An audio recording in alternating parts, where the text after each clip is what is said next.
everyone, it's Michelle Lupton here, and I'm going to show you how I made this card for the Stay Crafty with a blog named Hero challenge.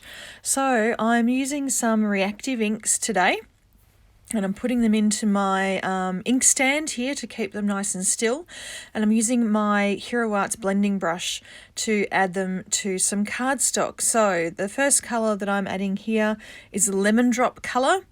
Then I'm adding this really bright orange, which is called Creamsicle.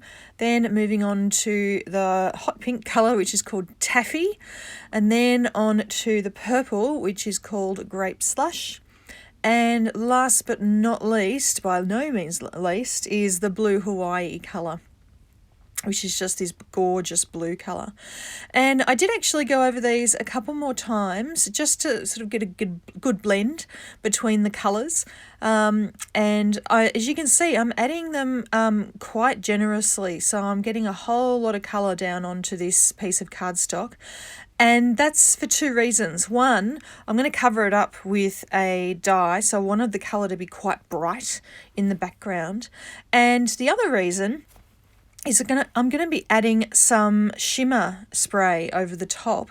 So I wanted the colour to be quite saturated so that you could actually see the splatters of that shimmer spray over the top.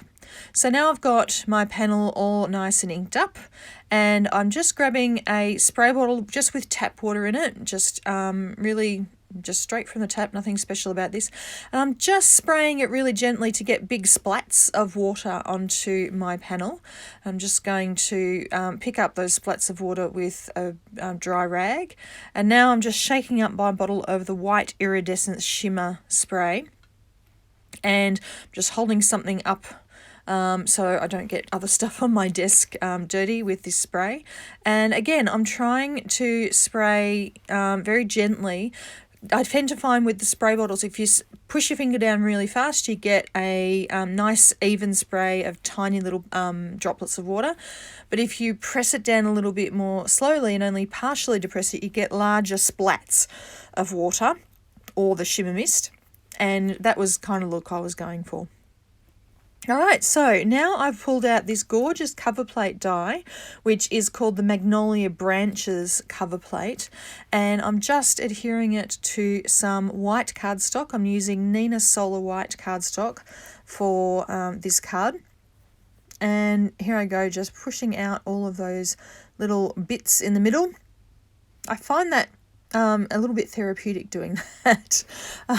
Sometimes it can be a bit frustrating, but when the die cuts really nicely, it's just, yeah, satisfying to punch out all the little bits in between.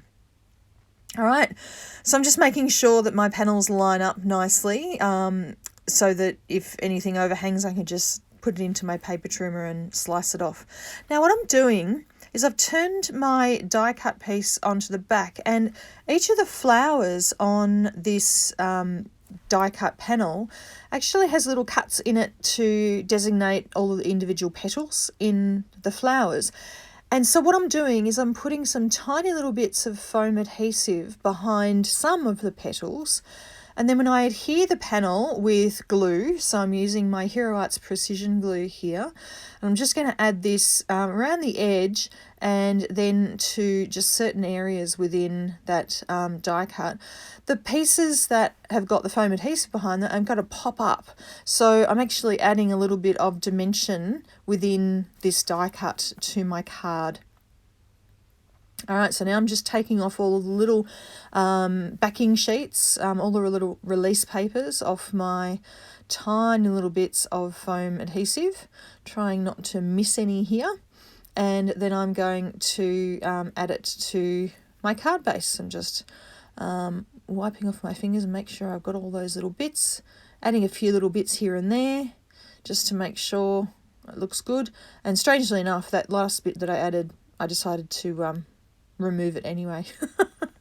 But anyway, I'm just laying it down flat so I get it nice and straight on my card. And now I'm just pushing down on each of those flowers around where those foam pieces are so that the rest of the flower is stuck flat against the card and only the bits that I've put the foam behind are sticking up.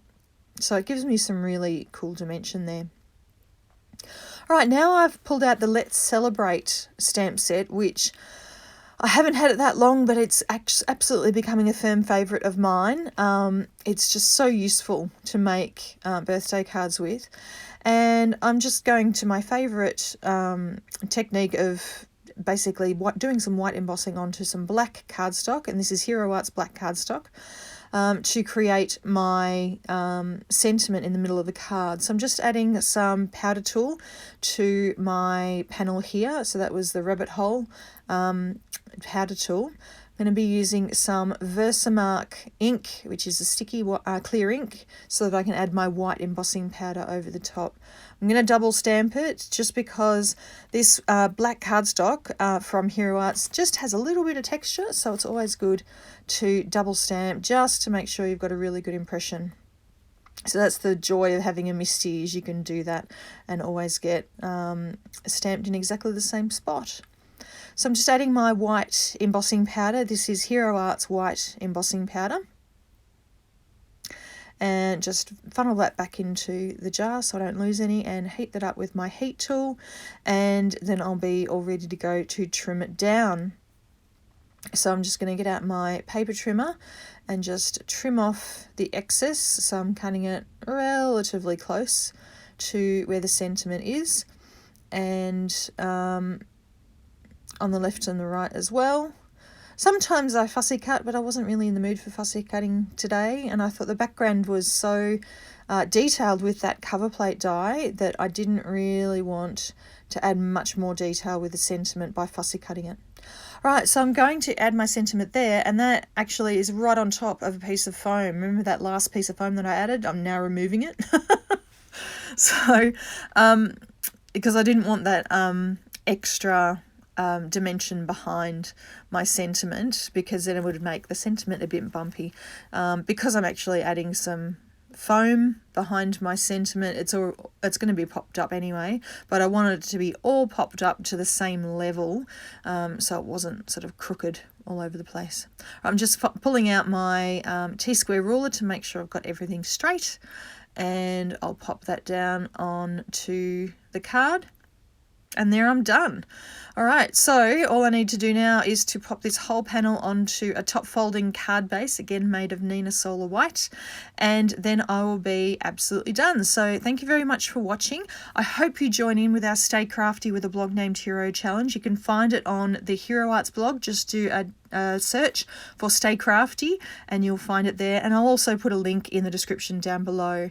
I hope you like this video, and we'll see you again next time. Bye.